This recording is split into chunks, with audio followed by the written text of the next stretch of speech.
में हंगामा हो जाता है। चारों तरफ आग की तरह ये खबर फैल जाती है कि बरसों पहले जिस नागिन को इंसान पकड़कर ले गए थे वो अचानक आ गई है। उसमें दो बातें हो गई है। एक तो उसे इस बात का जंगल वालों से गुस्सा है कि इंसान उसे पकड़कर ले गए, फिर भी कोई भी जंगल का जानवर उसे बचाने नहीं आया। और दूसरी, इतने बरस इंसानों के बीच रहकर तपस्या करते हुए वो नागिन अब इच्छाधारी नागिन बन गई है और वो जब चाहे तब अपनी इच्छा से किसी का भी रूप ले सकती है। सुनकर पूरे जंगल के जानवर सरप्राइज हो जाते हैं। यहाँ तक कि जंगल के राजा शेर भी सरप्राइज हो जाते हैं कि वो इच्छाधारी नागिन किसी का भी रूप ले सकती है। ऐसा कैसे हो सकता है? पर शेर के दरबार के जंगली जानवर कहते हैं कि हमने अपनी आंखों से देखा है। सुनकर शेर उस नागिन को अपने दरबार में हाजिर होने के लिए संदेश भिजवाना चाहता है तो उनका सेनापति भालू कहता है, महाराज, वो नागिन आपसे भी गुस्सा है। क्यों? उसका कहना है कि जब इंसान उसे पकड़कर शहर ले गए थे तो आप भी उसे बचाने के लिए नहीं आए। अरे तो क्या हम शहर में धावा बोल देते, वो भी इंसानों के बीच? अरे तुम्हें तो पता है हम शेर भले ही सबसे खतरनाक जानवर कहलाते हो और इंसान से ज्यादा खतरनाक और ताकतवर जानवर कोई भी नहीं है। हम इंसानों से कैसे पंगा ले सकते थे? ये बात तो उसे समझानी पड़ेगी महाराज। तो समझाओ और उसे हमारे सामने लेकर आओ। हम भी तो इच्छाधारी नागिन को देखने की हमारी इच्छा पूरी करें। और शेर महाराज के कहने पर भालू उसे बुलाने उसके बिल के सामने पहुंचता है। नागिन, ए नागिन। नागिन नहीं, इच्छाधारी नागिन बोल। अच्छा, इच्छाधारी नागिन, शेर महाराज ने तुम्हें बुलाया है। क्यों? वो तुम्हें देखना चाहते हैं। हटा, हटा! इच्छाधारी नागिन की जय हो। बोलो, क्या इच्छा है तुम्हारी? नागिन देवी, मेरी केला खाने की इच्छा है, पर कहीं मिला नहीं। तथास्तु, सामने के बिल में हाथ डालो, केला मिल जाएगा। अरे क्या नाटक है? नाटक नहीं, हकीकत है। ये इंसानों के बीच रहकर इंसानों से तपस्या सीखकर इच्छाधारी नागिन बन गई है। अपनी इच्छा से अपना रूप बदल सकती है और हमारी इच्छा भी पूरी कर सकती है। बस, चलो, तुम्हारे हमारे शेर महाराज ने बुलाया है। नहीं होगी। तुम्हें तो आना ही पड़ेगा, नहीं तो मैं तुम्हें उठा कर ले जाऊंगा। नागिन, अपनी इच्छा से हाथी का रूप बदलकर इसे सबक सिखा दो। हाथीराज, हट जाओ। मुझे नागिन को शेर महाराज के दरबार में लेकर जाना है। भालू, मैं हाथी नहीं, नागिन हूँ। नागिन? और नागिन के हाथी रूप से मार खाकर शेर के सामने पहुंचने पर जब वो सब उसे बताता है तो शेर को यकीन नहीं आता है। मुझे विश्वास नहीं हो रहा।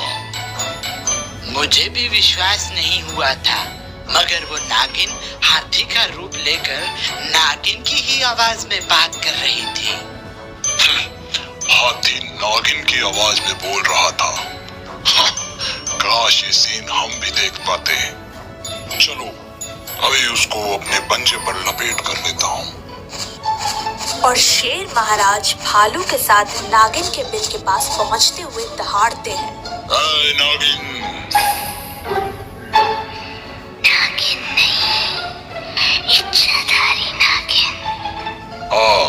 इच्छाधारी नागिन, बाहर निकल।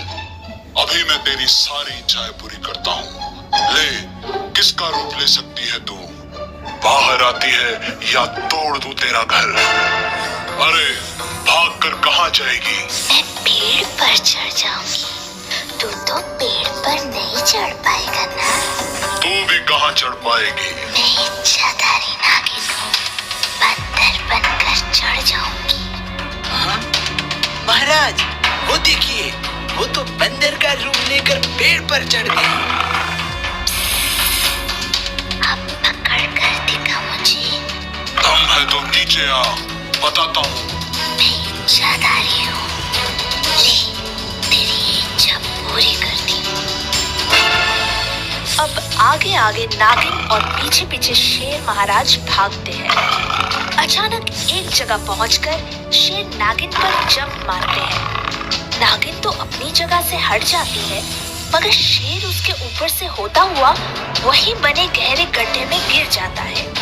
ये देख ऊपर से नागिन उसे देखकर फुफकारती है। नीचे से शेर गड्ढे से बाहर निकलने की कोशिश करता है, पर निकल नहीं पाता है। अचानक शेर देखता है कि फुफकारती हुई नागिन की जगह एक खतरनाक शेर खड़ा है। उसे देखते ही, अरे तुम कौन हो? पहले तो कभी तुम्हें इस जंगल में नहीं देखा। मैं नागिन हूँ मूर्ख।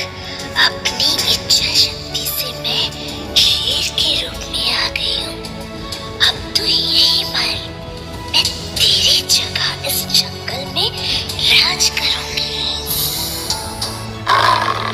और दहाड़ता हुआ शेर बनी नागिन वहां से चली जाती है। शेर बेचारा गड्ढे में कैद उसे देखता रह जाता है। अब वो अपने आप पर पछताता है कि क्यों उसने ये जानते हुए भी कि नागिन इच्छाधारी है, किसी का भी रूप ले सकती है, उससे पंगा ले लिया। अब तो उसका राजपाट भी गया। उसके सारे साथी नागिन के जय जयकार करेंगे। वो बेचारा रोने लगता है। तभी अचानक गड्ढे के मुहाने पर भालू, लकड़बग्घा, सियार आते हैं।